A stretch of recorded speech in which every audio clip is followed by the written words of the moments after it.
Firstly, welcome to the Swell Centre. My name is Stephen Niwa and I represent the Centre for Spirituality and Wellbeing based in Hawthorn, Melbourne. And we do have a very holistic approach in addressing the needs of people by offering a variety of modalities and workshops that touch people's body, mind and spirit. And we know that a balance of these three provides for better physical, mental, emotional and spiritual well-being. So we're all on a journey and we're all here to learn and discover. Last time we met a fortnight ago, I talked about spirituality through the ages. And there we saw the breadth of spirituality and in all its different forms and how religions appeared through rituals and, different sacred ceremonies and practices that have developed over time. Today is special because we explore the spiritual expression of Buddhism. And our special guest today is the Reverend Anandasiri Thero, who is based in Sri Lanka and a frequent visitor to Australia. He is here to share his philosophy of Buddhist teachings and his realizations. Accompanying the Reverend Anandasiri is the Reverend Sunanda, who is a renowned lawyer and practicing Buddhist, who will be our translator this evening. Welcome, Anandasiri and Sunanda. How are you all? Terrific. Now let me put you on the spotlight. So let me hand it over to you this evening and provide us with some of your insights and wisdom and learnings. Okay, so shall we start? Yes, indeed. All right. Okay. හැම දිනාටම සුබ සන්ධ්‍යාවක්. Good evening, everyone. ඉතින් අද ඔයගොල්ලෝ මම දැක්කා ගොඩක් ආගම් ගැන ඩිස්කෂන්ස් දාලා තියෙනවා. And I noticed that there's a series of discussions based on different topics, based on different religions. ඒක ඇත්තටම හොඳ අත්දැකීමක් කෙනෙක්ට. It's a good experience for everyone. ඉතින් ඇත්තටම බුදුදහම ගත්තාම බුදුදහමේ මනස තමන්ගේ මනස තමයි මුල් කරගෙන බුදුන්ගේ ඉගැන්වීම පවතින්නේ. Now, when we take Buddhism, the Buddhism is basically concentrated on the human mind. ඒ මනස මේ ලෝකයේම මිනිස්සෙක්ගේ ලෝකය කියලා කියන්නේ යාගේ මානසික ලෝකය. So what the world means philosophically according to Buddhism is his mental world. එතකොට එයා මේ මානසික ලෝකයට බැඳුනහම යාගේ මානසික විඳවීමකට යාපත් වෙනවා. ඒකෙන් නිදහස් වෙන්නේ කොහොමද කියලා බුදුදහමේ උගන්වනවා. When he gets attached to his own mental world, he undergoes suffocation. And the Buddhism teaches how to escape, how to get out from that suffocation, which arises from the attachment that he has with his own mental world. පුංචි ළමයෙක් ගත්තාම එයාගේ මානසික බැඳීම් අඩුයි. Now, when we take a child, he has less attachments mentally. කියන්නේ එයාගේ අම්මා තාත්තටවත් මනසින් දැඩිව බැඳිලා නැහැ. At least he is not attached much to his parents. නිසා ගොඩක් පොඩි ළමයෙක් ගොඩක් අඩුයි. So when we take an infant, it is way lesser than a child. නිසා මේ ලෝකේ ලොකුම ධනවතාට වඩා ලොකුම සිල්වතාට වඩා හැම කෙනෙක් ඒ මිනිස්සේ ගොඩකට වඩා පුංචි ළමයෙක් ගොඩක් මානසික සතුටකින් ඉන්නවා කියලා කියන්න පුළුවන්. So a person, if we consider the most wealthiest person on the planet, I think an infant is way happier than that person who has gathered much wealth. සාය බාහිර සමාජයේ උපකාරයෙන් එයා හදාගන්න පරිසරයේ උපකාරයෙන් එයා යාගේ ඔළුවට දත්ත ඇතුල් කරගන්නවා. From his surrounding, from the surrounding that he is engaging with, a person is getting data to his mind. එයාට අම්මා තාත්තා කියලා කවුරු හරි හඳුන්වා දුන්නොත් එයා ඒක නිතර නිතර එයාගේ ඔළුවට ගියාම ප්‍රමාණිකූලව කාලයක් තිස්සේ එයා ඒක විශ්වාස කරනවා ඒ මතකය අම්මා තාත්තා වශයෙන්. Now, if we introduce two people as his mother and father, after some time, he will start to believe that this is my mother and this is my father. That is how that process works. හැබැයි කිසිම පුංචි ළමයෙක් එකපාරටම එයාගේ ඔළුවට දේවල් ලබා ගන්න එක එළියේ ඉන්න කට්ටිය ගොඩක් උපක්‍රමශීලීව ගොඩක් උත්සාහයෙන් ඒක ඇතුල් කරනවා.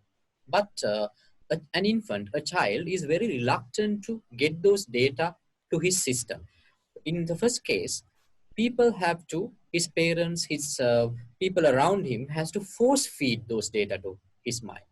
ඉතින් එහෙම කාලයක් යාගේ අවුරුදු ක්‍රමානුකූලව වයස වැඩි වෙද්දී එයාගේ මතක ශක්තිය වැඩි වෙද්දී එයා ඒවට බැඳෙන්න ගත්තාම එයාට අර පුංචි කාලේ තිබිච්ච නිදහස අහිමි වෙනවා.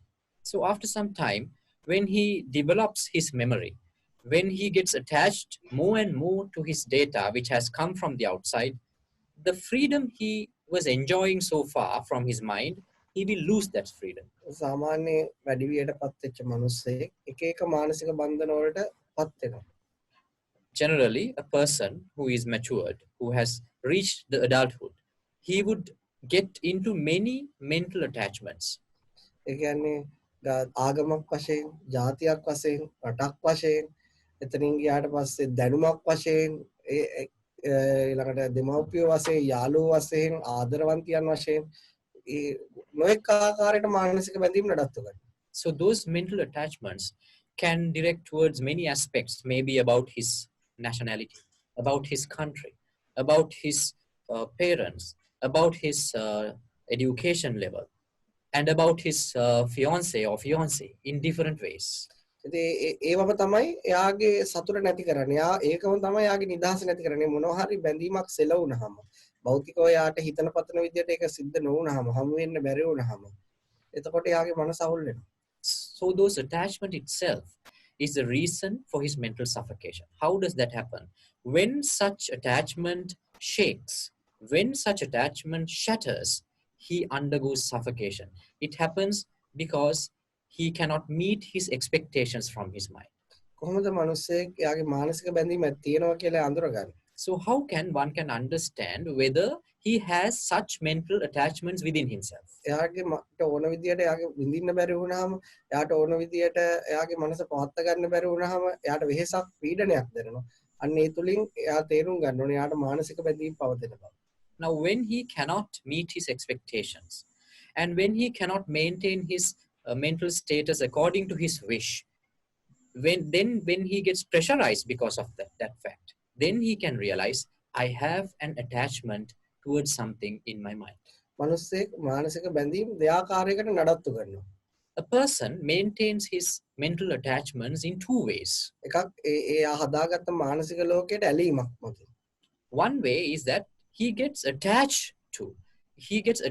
to the mental world that he has created, the imagination he has created. අනිත් එක තමයි එයා හදාගත්ත මානසික ලෝකේ ප්‍රතික්ෂේප කිරීම. The other way is that he rejects the mental imagination he has created. එනිසා අපිට කියන්න පුළුවන් කෙනෙක් ආදරය කරන දෙයටම තව ටික කාලෙකින් වෛර කරනවා කියලා. So we can say the thing that one loves most, in the very next moment he can hate most. මම හිතන්නේ ඒ ගැන ගොඩක් ජීවත් වෙන මිනිස්සුන්ට අත්දැකීම් තියෙනවා. තමන් ආදරය ඇති වෙන දෙයටම තමන්ට තරහක් ඇති වෙනවා. And all of us have experience about this. When we are in love with someone, that love itself can be the reason to develop a lot of hatred towards that person. එනවා තමන් වෛර කරන දෙයටම තව ටික කාලෙකින් ආදරයක් ඇති වෙනවා. So maybe the person, maybe the object that we hate so much will be the most loved object or the person in the very next moment. ඒක තමයි බැඳීමක හැටි. That is the nature of an attachment. කාසියක දෙපැත්ත වගේ. It is like the two sides of the same coin. තදින් අල්ලා ගැනීමෙන් හා තදින් ප්‍රතික්ෂේප කිරීමෙන් මානසික විඩාවට මිනිස්සෙක් පත් වෙනවා. When you hold on to something too fast, or when you reject something harshly, a person will undergo mental suffocation. යම් මිනිස්සෙක් මේ පෘථිවි තලය මත යම් මානසික ස්වභාවයක් ඒක දෙමව්පියන්ට වෙන්න පුළුවන් ඒක මහ පොළොවට වෙන්න පුළුවන් වෙන යම් දෙයකට වෙන්න පුළුවන්. එයා තදින් අල්ලගත්තන අනිවාර්යෙන් එයා වෙහෙසට දුකට මානසික පීඩනයට පත් වෙනවාමයි. So any person, if he gets attached to something on this planet from his mind, he will definitely undergo mental suffocation.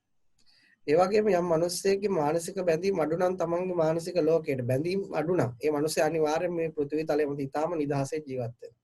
On the other side, if someone has less attachments from his mind towards the worldly things, he will wander freely on this planet without any mental suffocation. මේ මිනිස්සු බැඳෙන්නේ මේ භෞතික දේවල් වලට විතරක්ම නෙවෙයි. So the people would not get attached only to physical objects. මතයටත් බැඳෙනවා. People can get attached to their own ideologies, opinions. ඒ නිසා දැන් අපි මේ කියන වචන වලට අපි මේ කියන දර්ශනයට අපි බැඳිලා නම් අපි අනිවාර්යයෙන් ඒක පීඩාවටපත් වෙනවා. So if we are attached to this ideology that we are carrying, this philosophy that we are carrying, if we are attached to these words that we are uttering right now, it can create pressure in ourselves. නැත්නම් තමන්ගේ මතයට තියෙන බැඳීමෙන් පවා මානසික පීඩාවට දැඩි ලෙසපත් වෙන්න පුළුවන්. So then you have to understand the attachments that we have towards our own ideologies can be the reason for our mental suffocation. දැන් අපි කියමු යම් ආගමක් හරියයි කියලා හිතාගෙන ඉන්න මිනිස්සෙක් කවුරු හරි ඒක වැරදියි කියලා ප්‍රතික්ෂේප කරාම ඒක අඩුපාඩු පෙන්වුවාම මේ ශාස්ත්‍රඥ වහන්සේට අගෞරව කරාම එයාගේ මානසිකව චලනය වෙනවනේ. එයා මනස කම්පණය වෙනවනේ, විඳවනවනේ. අනිවාර්යයෙන්ම එයා ඒ ආගමට ඒ මතයට බැඳිලා. Now, as an example, if one is too much attached to his own religious ideologies, his own religious leaders, if someone says something against their religious leader, or if someone says something against his religious belief, it can create mental suffocation inside him. That means he has attachment towards his own beliefs. තව මිනිස්සෙක් ඉන්න පුළුවන් මේ ලෝකේ කිසිම ආගමක් විශ්වාස නොකරන අය. So there may be another person who is an atheist. He doesn't believe in any religion. එතකොට කවුරු හරි ආගම් විශ්වාස කරන මිනිස්සෙක් දකින්නකොට ඒ උන්ගේ භක්තිය ගැන දකින්නකොට ඔහුගේ මනස රිදෙනවා නම් එයාගේ මනස කම්පණය වෙනවා නම් ඔහු ඒ නිරාගමික ස්වභාවයට බැඳිලා. So if such person is getting agitated by seeing a person who is religious, and he is getting agitated by seeing the faith that one has towards his own religion, another person has towards his own religion, if he gets agitated by that, that means he has attached to the ideology of atheism. ඒ නිසා යම් මිනිස්සෙක් ඉන්නවා නම් ඒ කිසිම දෙයකට මනස නොබැඳුනොත් එයාගේ මනස හරිම නිදහස්. So if there is a person on earth who has no such hard and fast attachment to his own ideologies, he is a free person. ඔහු දරන මතයටවත් ඔහුගේ බැඳීමක් නැහැ. Because he himself does not have attachment towards his own opinion. ඊළඟ දේ තමයි කෙනෙක්ගේ මානසික බන්ධනය කෙනෙක්ට භෞතික වස්තුන් මතින් තීරණය කරන්න බෑ. And the second one, and another point is that you cannot decide on the mental attachment one possesses by looking at the physical things around him. යම් මිනිස්සෙක් ඉතා විශාල ධනවතෙක් වෙන්න පුළුවන්. නමුත් ඔහුගේ මානසික බන්ධනය ඒ කෙරෙහි අඩු වෙන්න පුළුවන්. A person may be a well-off person, a businessman with a lot of money, but if he has no attachment towards those things, that means he is a free being. තා මිනිස්සෙක් හිඟන්නේක් වෙන්න පුළුවන්. නමුත් එයාගේ තියෙන වස්ත්‍ර වලට එයාගේ තියෙන පුංචි දෙයට එයා තදින් බැඳිලා ඉන්න පුළුවන්. There may be another person who is a beggar. He doesn't have anything at all. But if he is attached to even the single penny that he is possessing right now, that might ruin his freedom in his mind. ඒ නිසා බාහිරින් බලලා කෙනෙක් කොච්චර බැඳිලා ඉන්නවද කියලා තීරණය කරන්න බෑ. ඒ තමන්ගේ විඳවීම තුළින් තමයි ඒව අවබෝධ කරගන්න.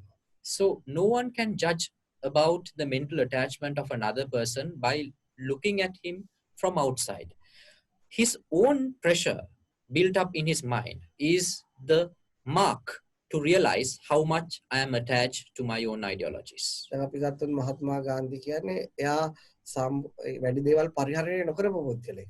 Now, if we take the life of Mahatma Gandhi in India, he is a person who did not he possess much of worldly things, physical things. ඒ වෙලාවේ මහරජින කියන්නේ එංගලන්තේ එයා භෞතික සම්පත් විශාල ප්‍රමාණයක් පරිහරණය කරනවා. In the same time, Queen Elizabeth in England, she is possessing lot of worldly things. She is living in under lot of luxuries. යම් මිනිසෙකුත් මහරජිනගේ විඳවීම වැඩි, යාගේ බැඳීම වැඩි, යාට භෞතික සම්පත් වැඩි නිසා ගාන්ධික විඳවීම අඩුයි කියලා එක වැරදි. So if one judges these two characters and he comments on like this, he says that Queen Elizabeth is possessing lot of luxuries. Because of that, she has lot of attachments. Because of that, she is suffering too much mentally. And on the other hand, Mahatma Gandhi did not possess lot of luxuries. So he does not have lot of attachments from his mind, and he is not suffering mentally. That is wrong. නමුත් බොහෝ දුරට මිනිස්සු එයා පරිහරණය කරන දේවල් වලින් තමයි හිතන්නේ එයාගේ ආසාව වැඩි, බැඳීම් වැඩි කියලා. ඒක වැරදි. But the general context, the general ideology, the common misconception in this world is that people just look into the things that one behave with, the one possess, and judge, coming to a conclusion that he is in lot of attachments. මොකද මම මේක විස්තර කරන්නේ මේක හරියට තේරුම් ගන්න ඕන නැත්නම් තමන් මේ දර්ශනය ඉගෙන ගත්තාම ජීවිතේ පටලවා ගන්න පුළුවන්. Now, why I am stressing this point much? Because if you do not realize, if you do not understand this, once you are educated with the philosophy, you will actually make a lot of mistakes in your lifestyle. මොකද බුදුදහම කියන්නේ හැමතිස්සෙම මනස මුල් කරගෙන ගන්න ඉගැන්වීමක්. ඒක භෞතිකයත් එක්ක කරන ගන්න දෙනුවක් නෙවෙයි. Because Buddhism is totally depending on a point of mind. It is based on the way the mind works. It is nothing, there is nothing about the physical world which is discussed in this philosophy. මම දැකලා තියෙන බොහෝ අය භෞතික දේවල් add කරලා මනසින් නිදහස ලබන්න උත්සාහ කරනවා.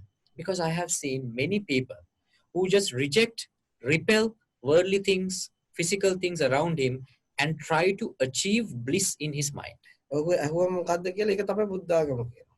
And when someone queries about what are you doing, they say that is Buddhism. ඒ නිසා අපි බුදුදහම හරියට මානසිකව තේරුම් ගන්නවා. So we have to correctly, clearly understand what Buddhism means. මම දැන් ඔබට බුදුරජාණන් වහන්සේ කාලේ සිදු වෙච්ච ඒ සටහන් වෙලා තියෙන එක උපමාවක් කියනවා. Now I will tell you a story which is on Buddhist scripts, which says that it happened in Gautam Buddha's time. බුදුරජාණන් වහන්සේ කියන්නේ එයාගේ ගිහි කාලේ එයා රජ කෙනෙක්. Gautam Buddha was a prince when he was in his lay life. එයාගේ ඒක අතහැර දාලා එයා මහාන දිවිය තෝරගත්තා. So he gave up his lay life and he decided to be a monk. එයා සත්‍ය අවබෝධ කරගත්තා. එයා enlightened වුණා. Then later he was enlightened. ඊට පස්සේ ඒ පණිවිඩය ලෝකයට කිව්වහම ගොඩක් රජවරු, ගොඩක් සිටුවරු, ගොඩක් ධනවත් අය ඒව දාලා අතහැරලා ඒ මැසේජ් එක අනුගමනය කරලා නිදහස හොයාගත්තා.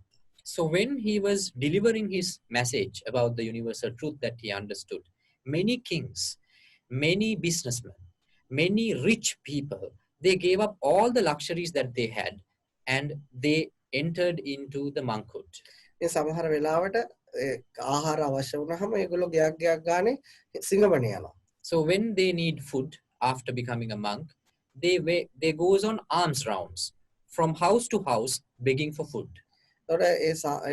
ඒගොල්ලෝ රජවරු සිටුවරු වෙලා මහාන දිවිය ගත කරන අය දැක්ක ගෙවල් වලට යනකොට ඒ හරිම දුප්පත් ගෙවල් තියෙනවා.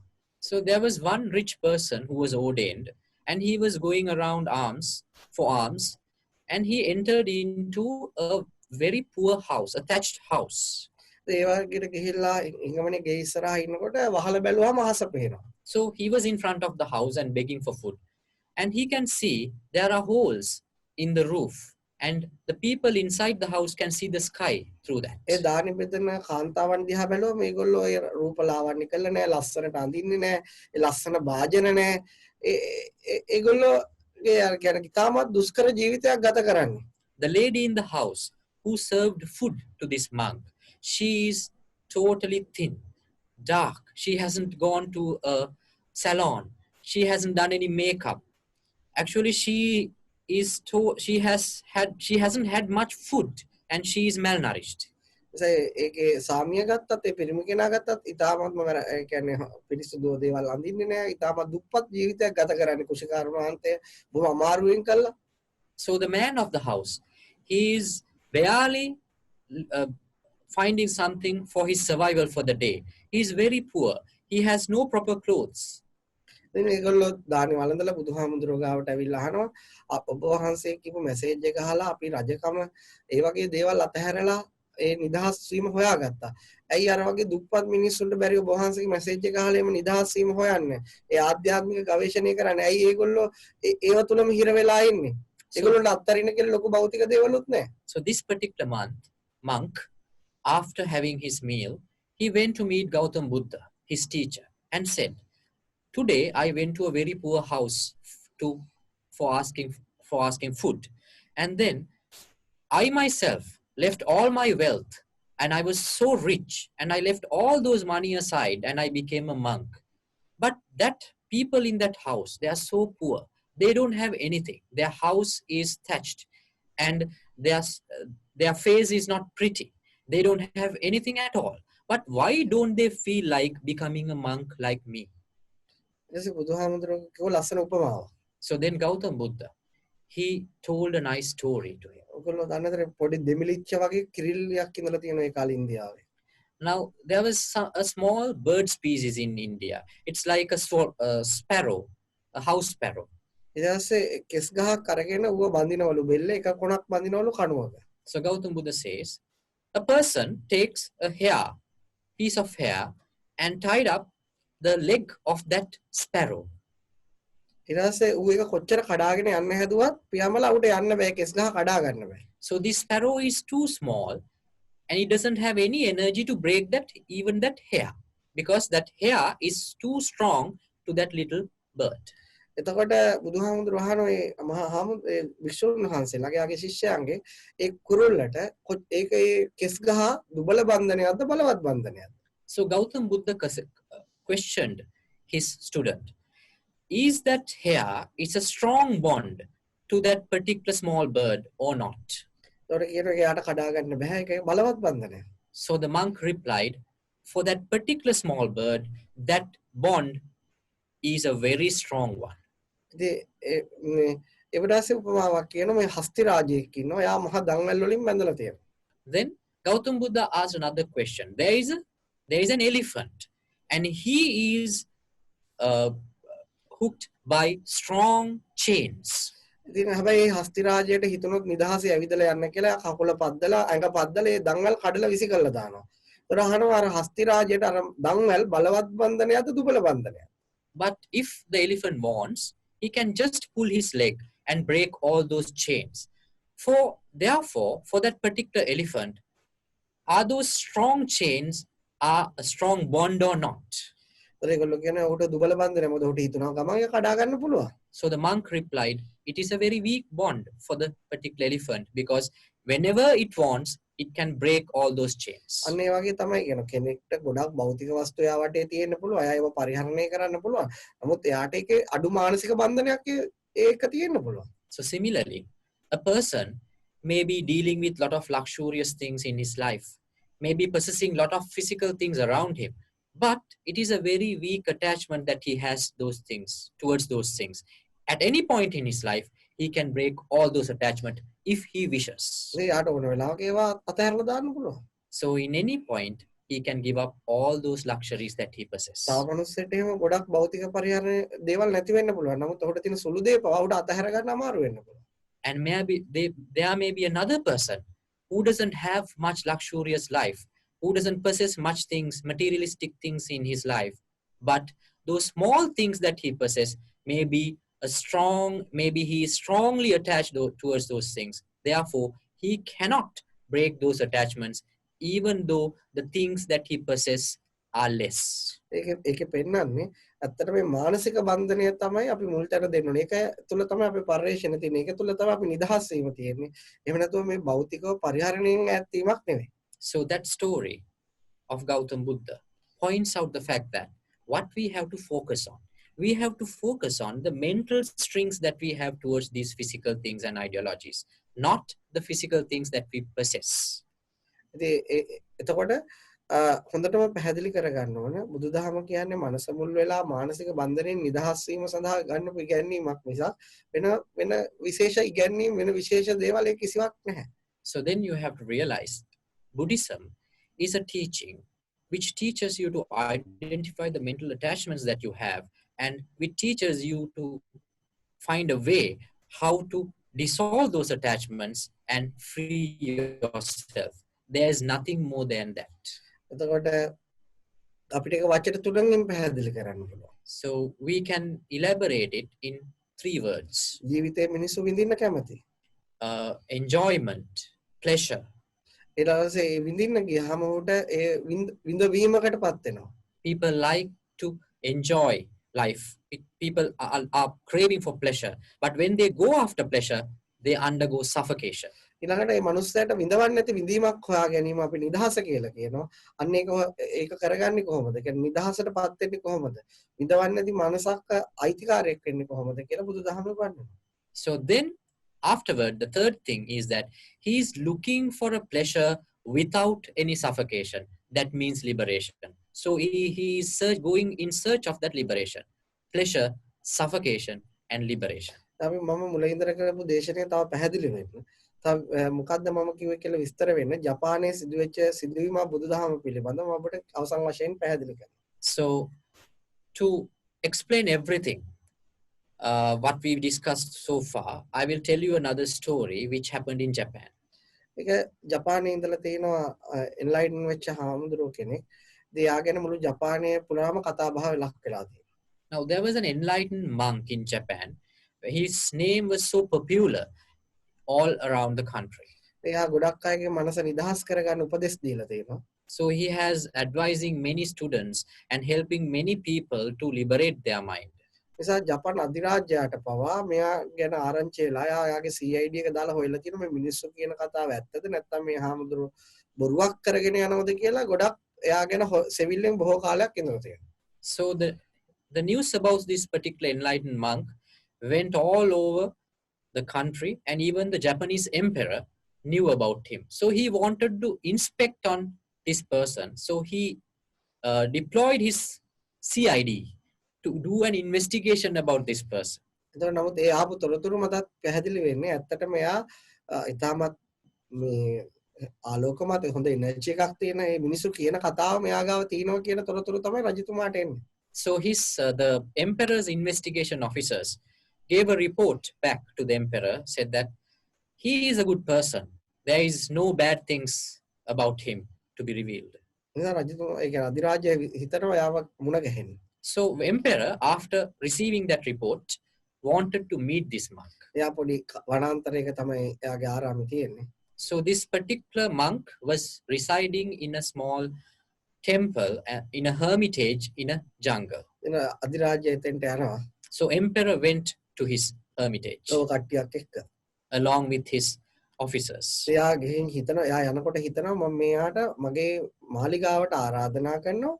මෙයා හැබැයි මේ ඇත්තටම අල්පේච්ඡ භික්ෂුවක් නම් නිදහස් භික්ෂුවක් නම් ඒ ආරාධනාව නොපිළිගන්නවා කියලා. So on his way to meet the monk, so Japanese emperor had a thought. He was thinking, I'm going to invite this monk to my palace. But if he is actually an enlightened person, he should not accept my invitation. ඉතින් මෙයා ගිහිල්ලා කට්ටිය ඉස්සරහා එයාට වන්දනා කරලා ගරු කරලා ආගිය තොරතුරු කතා කරලා එයාගේ මාලිගාවේ නතර වෙන්න. මාලිගාවේ කාමරයක් දෙන්නම් ඔබ වගේ කීර්තිමත් කෙනෙකුට එන්න එහෙ ඉඳලා මෙසේජ් එක කියන්න කියලා ආරාධනා කරනවා. So he met that particular monk, and then he had a chit chat. And at the end of the discussion, he invited the monk to his palace to enjoy the luxuries in his palace. And he said, I'm going to offer you a nice room in my palace. ඉතින් මේ හාමුදුරුවෝ කියනවා හරි දැන් මම යනවා. So the monk replied, okay, let's go right now. එයාගේ සිවුරු ටිකත් අරගෙන මේකත් අරන් රජතුමනි එහෙනම් අපම මම කැමති එකට. So the monk just packed all his belongings, his robe and everything. He said, I'm ready to go with you. ඉතින් මේ එහෙමම යනවා. දැන් රජතුමා එතන ඉඳලා එයාගේ අතුලෙන් අපහැදිලි නමුත් එයා කරපු ආරාධනාව එයාට ප්‍රතික්ෂේප කරන්න බැරි නිසා එක්කගෙන යනවා. So the emperor was so upset, but now he cannot take his word back because he is the one who invited him. So he had to take the monk to the palace. ගිහිල්ලා ඒකේ කාමරයක් තෝරගන්න ගිහම හොඳම පහසුකම් තියෙන එකක් තෝරගන්න. So then the emperor said, now you decide a room to stay in the palace. So the monk went all around the palace and selected the most luxurious place, the luxurious room in the palace. ඒකේ අධිරාජ්‍ය තව අපහදින. Maybe the emperor's chamber. So the emperor was so upset after this. ඉතින් දැන් මෙයා කරන්නේ හොඳ කෑම ගෙන්නව ගන්නවා අර යාට සේවකයෝ රාජ්‍ය සේවකයන්ට කියලා හොඳ බෙක්සීට් ගෙන්නව ගන්නවා හොඳ පුළුවන් තරම් සැප විඳිනවා. So now this monk is living in that particular chamber. It is very cozy, but he is still asking for more pillows, more bedspreads, more food, more luxuries to the room. ඉතින් රජතුමා කල්පනා කරනවා මේ රටේම මේ කීර්තියට පත් වුණා මේ මිනිස්සු ගෞරව කරේ මේ වගේ තණ්හාවාදික මිනිහෙක්ට නේද? So this king, the emperor, was thinking, the entire world is praising this monk, but look how stingy this person is, how craving this person is towards luxuries. ඊට පස්සේ යාට ඒක ඒ තරහ ඉවස ගන්න බැරි වෙනවා. So he was so angry one day. ඊට පස්සේ දවසක් ඒ හාමුදුරුවෝ ගාවට ඇවිල්ලා තරහින් කෑ ගහනවා. So one day he went to the chamber of the monk in the palace and he scolded at the monk. අර කියනවා මම ඇත්තට මිනිස්සු ඔයාට ගොඩක් ගෞරව කරා ඔයා ගොඩක් අල්පේච්චයි කිව්වා. නමුත් ඔයා ගොඩාක් කෑදර මිනිස්සෙක් ගොඩක් දේවල් ඔයාට විඳින්න හොයනවා. ඉතින් ඒ නිසා මම හිතන අපිටත් වඩා ආසාව තියෙනවා සිවුරෙන්දන් හිටියට. So he scolded, saying that people are respecting you, not knowing about your true behavior. But I know about your true behavior. You have lot of desires, even than me. ඒ නිසා කියනවා මේ ඔබට මොකක් හරි ඒ ගැන කියන්න තියෙනවා දවසක් වශයෙන්. So the emperor said, do you have anything to say about it? ඔව් මට දෙයක් කියන්න තියෙනවා. So the monk said, yes, I have to make a comment about your scolding. ඔබ මට ආරාධනා කරා නැත්නම් මම හිතලා මේ මාලිගාවට ආව නෙවෙයි. The monk said, you are the one who invited me. I did not come to your palace by myself. ඉතින් ඔය ආරාධනාව මම අවංකව මට යන්න හිතුණා මම ආවා. So honestly, I wanted to accept that invitation, so I came. ඒවා මට දුන්න සේවකයෝ ඕන දෙයක් ඉල්ලගන්න කියලා මම ඒගොල්ලෝගේ මට අවශ්‍ය දේවල් ඉල්ලගත්තා. And you gave me the opportunity to ask for anything what I want. So I asked everything what I want from your servants. ඒ නිසා දැන් ඔබ කැමති නම් මම මෙහෙන් යන්න. So if you do not want me to stay here anymore, I will leave. හැබැයි මම ඔබට ඕන පෙන්නන්න ඇත්තටම මේ මිනිස්සු හිතපු එක වරදක් නැහැ මම ගැන කියලා. So but he said, but I can prove you that the belief of the people about myself is not a false belief. I can prove you that it is true and your criticism is wrong. ඊට කිව්වා ඔයා අශ්වය දෙන්න ලෑස්ති කරන්න අපි දැන් යන්න ටික දුරක්. And the monk told the emperor, you prepare 2 horses for yourself and me. We'll have a walk. එහෙනම් අශ්වය දෙන්න ලෑස්ති කරලා එයා අධිරාජ්‍යයයි එයා හාමුදුරුවෝයි දෙන්න රාජවාසලෙන් එළියට යනවා. So on his request, the emperor prepared 2 horses. So they went on a ride and they left the palace, both of them. ඒ ගොඩක් ඒ රාජධානියේ ජපානයේ සම්පූර්ණ බෝඩර් එකට යනකම් යනවා. So he went closer to the border of his kingdom. එතකොට කියනවා රජතුමනි මම මෙතනින් එහාට යනවා. ඔබත් එන්න මාත් එක්ක යන්න. ඉතින් ඔබගේ ආසාව අඩුයි කියලා කිව්වනේ මට වඩා. So now at the end of the kingdom, at the border, the monk said, now, dear king, you said, my desires are more than yours. So if you have less desire than me, now I'm going to walk across your border. I'm going to leave your kingdom. Come with me. Let's give all these things behind and come with me. එයා කිව්වා මට එහෙම එන්න බෑ මොකද මගේ මිනිස්සු ඉන්නේ මේකේ මගේ බලය තියෙන්නේ මේකේ මට මේක අතහැරලා ඉන්න බෑ ඔබ ගියාට. But the king said, I can't do like that. I have my wealth there. My people are still there. My power is in my kingdom. I cannot live like you. එන්නේ ඔක තමයි ඔබයි මගේ වෙනස කියලා මතක තියාගන්න. So the monk said, that is the difference between you and me. මොකද මට ඕන වෙලාවක මේවා අතහැරලා යන්න පුළුවන්. ඔබට එහෙම යන්න බෑ.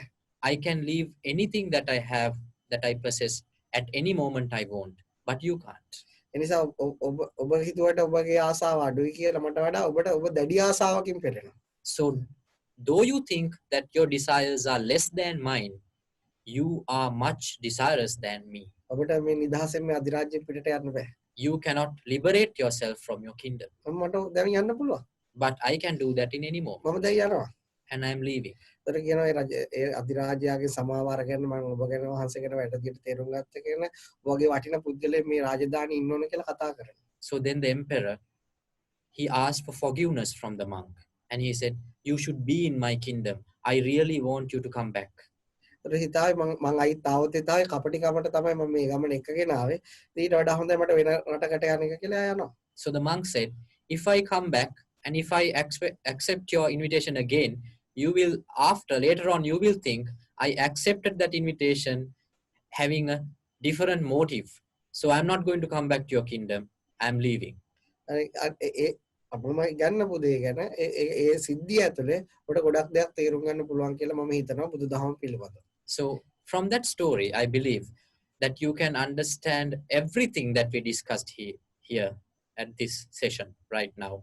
And you can have a gross idea about what Buddha taught. ඔබට ප්‍රශ්න අහන්න පුළුවන්. I think now you can ask questions if you have. Indeed. Thank you very much. That was very insightful. I love the stories. And there's a lot of mental attachment that one then has to go through and reflect on. So let me open it up to the participants to see if there's any questions you might like to ask the Venerable Ananda Siri. So how did you find the stories and the discussions? You might need to unmute also when you talk.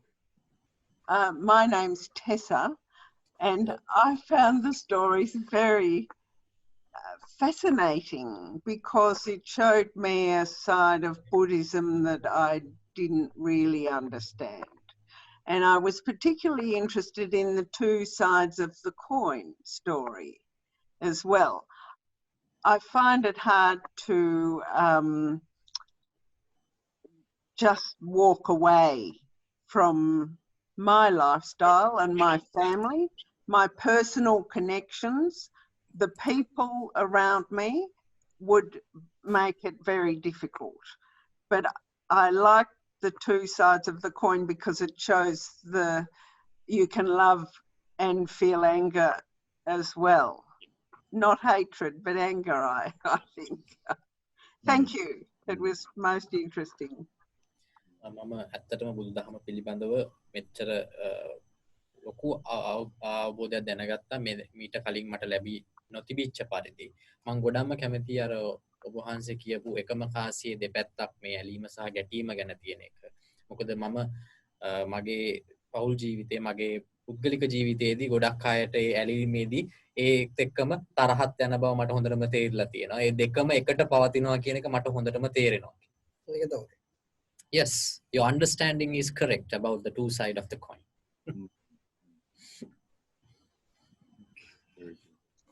But walking away from people to understand Buddhism, is that necessary to overcome your connections to people as well?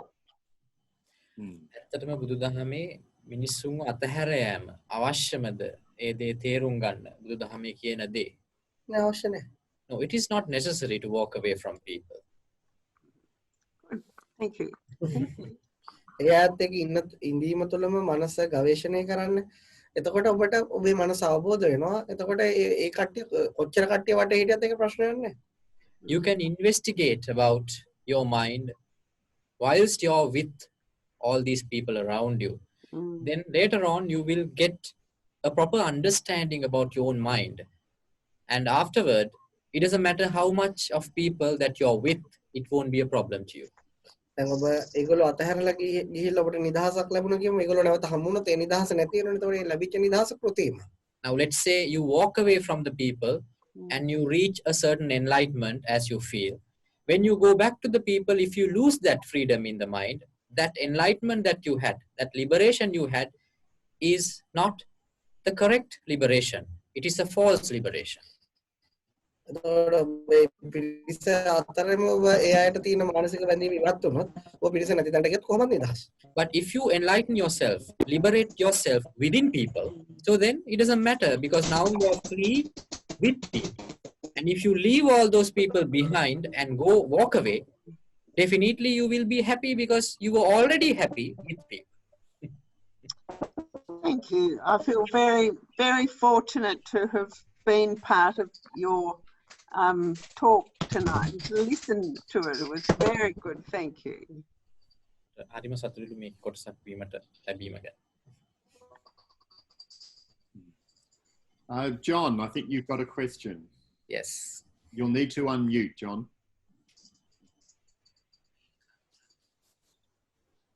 Now I'm audible. Yep. Jesus found he talked there was a story about a rich man who was not a good Buddhist, and I just want to recall that story and see what you think. We're told that there was a rich man, and the rich man said, "How can I have eternal life, or how can I live fruitfully, richly?" And Jesus said, "Oh, it's easy. You've got to give up all your wealth." And of course, he thought for a second or two. He said, "I can't possibly do that. I need all my millions of dollars." And so he just refused to do that. Well, obviously, he didn't achieve the liberation that you're talking about. You know, you have the enjoyment, the pleasure, the suffocation, but then you need the liberation from it. And it's interesting that that story in the Gospels is left up in the air, that the rich man didn't receive his liberation. ඔබ අර කියපු ධනවතා සහ නිදහස ගැන කතාව මේ යේසුස් වහන්සේගේ සුභාරංචි වල සඳහන් වෙන කතාවක් තියෙනවා. එක ධනවත් මිනිස්සෙක් යේසුස් වහන්සේගෙන් අහනවා කොහොමද මම විමුක්තිය ලබා ගන්නේ, කොහොමද මම සදාකාලික ජීවිතයට ලබා ගන්නේ. එතකොට යේසුස් වහන්සේ දෙන දේ තමයි හරිම ලේසි, ඔබ සතු සියල්ල අතාරින්න. මේ එතකොට ඔබට සදාකාලික ජීවිතය ලැබේවි කියලා. නමුත් ඔහු එකඟ වෙන්නේ නැහැ. ඔහු සතු තියෙන ධනය සියල්ල අතාරින්න. ඔහු මිලියනපතියෙක්. ඔහු එකට කැමති වෙන්නේ නැහැ. අද ඔය කතාව පොඩ දෙනෙක් කතා වෙන්නෙත් නැහැ. ඒ ගැන මිනිස්සු සලකා බලන්නෙත් නැහැ. ඒ ගැන ඔබේ අදහස මොකක්ද ඒ තියෙන කතාව? ඔය මේ මිලියනපතිය ඇත්තට මේවට තදින් බැඳිලා ඉඳලා තියෙනවා. So actually that rich man which is referred to in that who is referred to in that gospel, he is too much attached to his own wealth. ඒ නිසා තමයි ජේසුස් වහන්සේට යෝජනා කරන්නේ යාගේ නිදහස වෙනුවෙන් ඒවා මන අතහැරලා දාන්න. That is why Jesus is proposing for his own liberation to give up those attachments that he has towards his wealth. මොකද ජේසුස් වහන්සේට තේරෙන්නේ මොහ හරි ලෝභයක් මොහ මානසිකව ගොඩක් මේ භෞතිකයට බැඳිලා තියෙන. ඒ නිසා මොහුගේ සර්ගය මොහුට අහිමි වෙලා. Because when the Jesus was having the discussion with this rich man, the Jesus might have definitely understood that he is a very stingy person and he is too much attached to his own wealth. And because of that, he has lost his own liberation. හැම ධනවත් මිනිස්සෙක්ටම අඩු බැඳීමක් තියෙයි කියන්න බෑ. ඒක අපි උපමාවක් කිව්වේ. සමහර අය ඒ ධනවත්කමට ඉතා විශාල බැඳීමක් ඇති. එතකොට ඔහුගේ තීන කෑදරකමට ඔහුට භෞතිකව අතහැරීම තමයි යෝජනා කරන්න වෙන්නේ. Now, we cannot say that all the rich people have less desires. There may be people who are rich and who are attached to their own wealth. What I said was an example about a person who is rich and who is less desirous.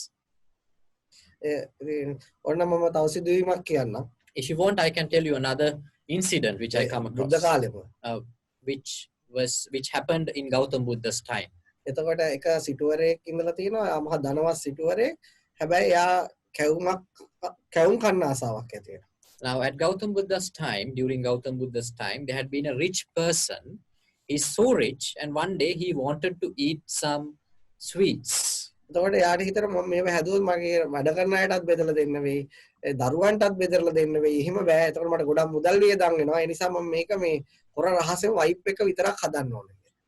Then he had a thought that if I make these sweets in my house openly, then I have to offer all these sweets to other people as well, to my servants, even to my children. I don't want to do that because then I have to spend a lot of money on that. So I'm going to ask my wife to prepare these sweets only for me in a private chamber secretly, and only two of us going to have this. එතකොට යාගේ බිරිඳත් කතා කරගෙන රහස් කාමරයකට ගිහිල්ලා ඒ රසවත් කැවුම් හදන්න බඩු අරගෙන පොඩි ප්‍රමාණයක් අරගන්නවා. මුදල් වියදම් කරන්න තියෙන ලෝභකම නිසා කැවුම් හදනවා. Now, he went to a secret chamber with his wife with all the ingredients. So he is going to make this particular sweet, which is oil cake, if you know. ඒ නිසා මම මේ කතාව තව ටිකක් දිගයි. ඉතින් ඔබට හිතා ගන්න පුළුවන්. එතකොට එහෙම මිනිස්සුත් ඉන්නවා. මහා ධනවතෙක් වුණාට කෑමක්වත් බෙදා ගන්න කැමති. So it's a very long story. But from that, you know that even Gautam Buddha's time, there had been people who are rich and also stingy, who are not even ready to share food with everyone. ඉතින් එතකොට පස්සේ ඔහුගේ ලෝභකම අතහැරලා දානවා. But later on, he gave up all his desires and he became a devotee of Gautam Buddha. බුදුහාමුදුරන්ගේ ශ්‍රාවකයෙක් උපක්‍රමයක් යොදලා යාගේ ලෝභකම අතහරින්න යාට උදව් කරනවා. So one of Gautam Buddha's disciple used a trick upon him and made him to understand that about his desires. ඒ වගේ මිනිස්සෙක් වෙන්න පුළුවන් ජේසස්ට හමු වෙච්ච ධනවතා.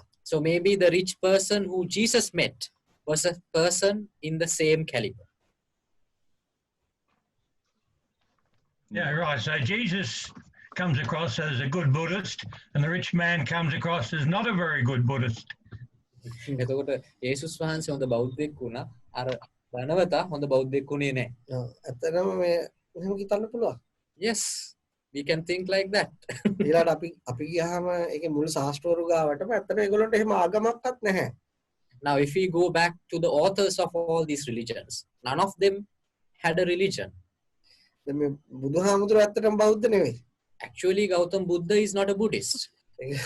පස්සේ ඒක අහපු අය තේරිච්ච නැති අය තමයි ඒක හදාගෙන තියෙන්නේ. The people who did not understood the message made the religion of Buddhism. ජේසුස් වහන්සේට හම්බ වෙච්ච ඒ පණිවිඩය තේරිච්ච කිසිම කෙනෙක් කතෝලික නෙවෙයි. මොකද තේරිච්ච නැති අය යමක් හදාගත්තේ ඒ දැනුම එකතු කළා. Jesus and the people who understood his message in that time, they were not Christians. But the people who misunderstood him, who misread his message, made the religion of Christianity. මම හිත කැමති යෝජනා කරන්න එතෙන්ට ඇත්තටම හොඳ බෞද්ධයෙක් වුණාට වඩා ජේසුස් වහන්සේ හොඳ නිදහස් මිනිස්සෙක්. So I would like to propose, rather than saying that Jesus was a good Buddhist, we can say the Jesus was a liberated soul. අරම කිව්වත් ප්‍රශ්නයක් නෑ බෞද්ධයෙක් කියලා. මම හිතන ඊට වඩා ලස්සන අරගෙන කියලා. It is okay to say he is a Buddhist, but it is way better to express him, to identify him as a liberated person. Thank you. Very You're good. welcome. Yeah, no, thank you for your insight into that and a bit of history as well. I think it'd been great to be a liberated soul. I think, you know, in some ways we're all weighed down by the world, and certainly a lot of mental attachment. And I was wondering, is the goal to be completely free of mental attachments, or should we be more selective in what we attach to? So I'd be interested in your comments. මම අහන්න කැමති ඔබෙන් ප්‍රශ්නයක්. ඒ තමයි ඔය එතකොට ඔය ආධ්‍යාත්මික මාර්ගයේ පරමාර්ථය විය යුත්තේ සියලුම මානසික බැඳීම් වලින් ඉවත් වීමද? එහෙම නැත්නම් අපි මානසික බැඳීම් හදාගත යුත්තේ කුමක් සමග පමණක්දයි අපි සිලෙක්ටිව් වීමද? තෝරාගෙන බැඳීම් හදාගෙන. ඒ දෙකම නෙවෙයි. Not both, not either. එකක් තමයි මානසික බැඳීම් වලින් ඉවත් වෙන පරමාර්ථයක් තබා ගත්තොත් එයා තව බැඳීමක් බවට පත් වෙන. ඒකත් ඔබට කරදරයක්. Why do I say so? If you have an objective from your mind to get rid yourself from all the mental attachment, that itself is another objective, another attachment, would be another problem to you. එතකොට ඊළඟ ඔබ select කරගෙන මානසික බැඳීම් ඇති කරගත්තොත් ඔබට ඒ select කරගත්ත ප්‍රමාණයට විඳවන්න වෙනවා. And if you be selective in creating attachments to the amount of the attachment that you have, which you have selected, you have to suffer. මනසට ස්වභාවිකව බැඳෙනවා නම් බැඳෙන්න දෙන්න, නොබැඳෙනවා නම් නොබැඳෙන්න දෙන්න. ඔබ ඒ ගවේෂණය කරන්න. අන්න ඒ තමයි ඔබ කළ යුත්තේ. So let your mind to create attachments as usually, as it pleases, as its natural process. You just become an observer of those attachments. That's it. Thank you. And I've noticed that as we go through life and make different attachments, we sometimes suffer from the attachments, and with that suffering, we then have to let go. Hence the liberation side. So that's great. So we're coming towards the end of our session, but is there any final question? Yes, Stephen, there was another participant. She wants to ask a question. Sure. I can't see that. Could you? Yeah. Hi, can you hear me? Yes. Yep. Hi, my name is Shiv. I just had a question touching regarding one point about, you just mentioned that earlier. It's about being attached to the ideology of not having attachments. So you mentioned that itself is a attachment in itself. But in regards to like a practice for a normal person, we get used to ideas by virtue of habit. We do something for a couple of weeks and we become habit. It becomes a habit. This practice, this idea, you mentioned we have to be an observer about it, but it is completely new, and we need to sort of remind ourselves about this truth about it, that being attached is creating the suffering. So in terms of like naturally absorbing this message into our life, is it done through like practice, like in terms of like, is it like a habit that we need to follow, or what is the most practical way of getting this absorbed into ourselves? I will repeat your question as I understood, to tell it to the chief monk. You are saying, would be the process of observing should be a habit or not? Is that the question that you have? not just a question about observing it in terms of having the idea itself in the mind, thinking that these attachments are the reason of suffering, because that and not having attachment will be the path towards liberation. But then we are also attached to that idea as well. I'm not sure if I'm wording it clearly or confusing, but I was thinking about that. So that, not being attached to that ideology itself, we need to have it naturally within ourselves without even having to think about it. So as far as humans are concerned, we do things by habit without having to think about it. So Right. there's a practical way. I think I got your question. අපි මනසින් මේ සමහර දේවල් කරනවා. එක ටික කාලයක් කරන් යනකොට ඒක අපේ පුරුද්දක් බවට පත් වෙනවා. ගොඩාක් දේවල් අපි කරන්නේ පුරුදු වශයෙන්. එතකොට අපි මේක නිරීක්ෂණය කරනවා. එතකොට ඒකත් පුරුද්දක් බවට පත් වෙනවා. මොකක්ද ඒක එතකොට එතන වෙන්නේ? අපි එතකොට මනසින් නිදහස් වීම සඳහා තබා ඔබ කිව්ව බලාපොරොත්තුවක් තියාගන්නත් එපා කියලා. එතකොට ඔබ නිරීක්ෂකයෙක් වෙන්න කිව්වා. ඔව්. ඒක ඇත්තටම හරිය. ගොඩක් මනසේ තියෙන පුරුදු මත තමයි දුවන්නේ. Yes, what you say is correct. At a lot of time our mind runs based on the habits that we have. හැබැයි නිරීක්ෂණය කරන පුරුද්දෙන් වෙන්නේ ඔබ ඊට පරිබාහිර පුරුදු ටිකක් වශයෙන් අර තියෙන පුරුදු ෂේ වෙලා යන්නේ. But if you have a habit of observing how your mind works, the result of that particular habit is that the rest of the habits will fade away. ඒක හරියට අපි කියමු අන්ධකාරයක බොහෝ කාලයක් මිනිස්සු ජීවත් වෙනවා කියලා. Now I will put it like this. Let's say people are living in darkness for very long time. එතකොට අන්ධකාරයට පුරුදු වෙලා. So now they are habituated for the environment of darkness. එතකොට ඒකට ආලෝකයක් එනවා. Now a light comes suddenly. එතකොට ඒක ඔහුට ඒකට පුරුදු වෙන්න අමාරුයි. Now it is very difficult for the people to get used to that light. හැබැයි ඔහු ඒකට පුරුදු වුණොත් ඒ අන්ධකාරය තුල නොදකපු බොහෝ දේවල් දැක ගන්න පුළුවන්. But somehow if they get used to that light, afterward they can see lot of things around them which they could not see in darkness. ඒන් ලැබෙන අවබෝධයෙන් තමයි අපිට නිදහස ලැබෙන්නේ. Now from the understanding that you gather from that light will lead you towards your liberation. තව උපමාවක් කියන්න. I will tell you another example. දැන් අපිට අපි පුරුදු වෙලා තියෙන ඔහේ පාරේ ගමන් කරන්න. ඒ කියන්නේ නිරීක්ෂණය කරන්න නෙවෙයි. Now we are used to just to walk on road without observing anything. We just walk. එතකොට අපි ඕන වෙලාවක ඒ මාර්ගයේ ඉන්න සර්පෙක්ට ගොදුරක් කියලා අපිට ඒකේ වේදනාව විඳින්න පුළුවන්. So if we just walk as a habit without observing much, maybe we might be bitten by a snake on the road and we will get harmed. අලුතෙන් යෝජනා කරන අලුත් පුරුද්දක් ඔබ මීට පස්සේ යනකොට හොඳ ටෝච් එකක් කරන් යන්න පුරුදු වෙන්න. එතකොට ඔබට ඒ සර්පයෝ දැක ගන්න පුළුවන්. එනමුත් ඒ පුරුද්දට පිළිසිද්ද දෙන්න ඔබට ඒ වේදනාවලින් නිදහස් වෙන්න පුළුවන්. So then I am proposing you a new habit. Take a torch while you walk. So you light up the torch. From the light of the torch you can see the snake. It is also a habit, but from that habit you can save yourself. ඒ නිසා අන්ත අවසාන වශයෙන් ඒ මාර්ගයේ නිදහස්ව ගමන් කරාම torch එකත් විසි කරලා දාන්න පුළුවන්.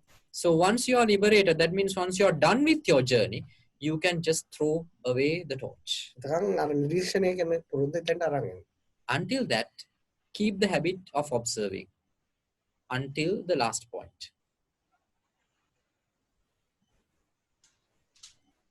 Thank you so much. So literally, I think we have to be with one habit, but at the end of it, we'll still be unattached from that.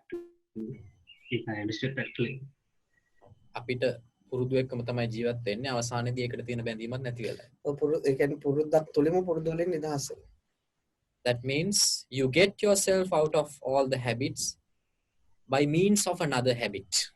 ඒක තව උපමාවක් කියන්න. I will tell you another example. ඔබ කරදරයකට පත් වෙන සර්පය වෙන විශාල දූපතකට වැටෙනවා.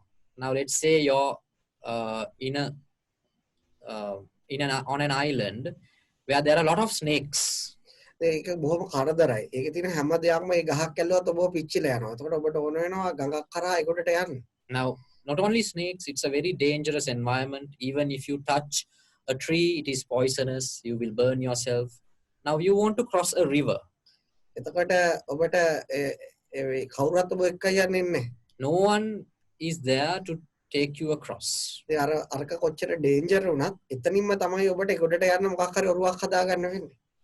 Now, it doesn't matter how much dangerous the point that you are right now, you have to use something there itself to cross the stream. ඔබ ඒතකොට ඒකේ තියෙන දේවල් වලින් බොහොම පරිස්සමෙන් ඩේන්ජර් අඩු ඒ කියන්නේ ඔබට ඔබේ ජීවිතය ආරක්ෂා වෙන දේවල් විතරක් හොයාගෙන ඒ අඩු අවදානමක් තියෙන දේවල් එකතු කරගෙන යම් තුවල ඔරුවක් හදලා ඒක නැගලා ඒකට යනවා. ඒකට යනකොට ඔබ ඒක එතනින් ගඟට අතහැර දානවා. Now, since everything is dangerous on your side, you will select the less dangerous things and make a raft and use that raft to cross the river and escape from all the dangers.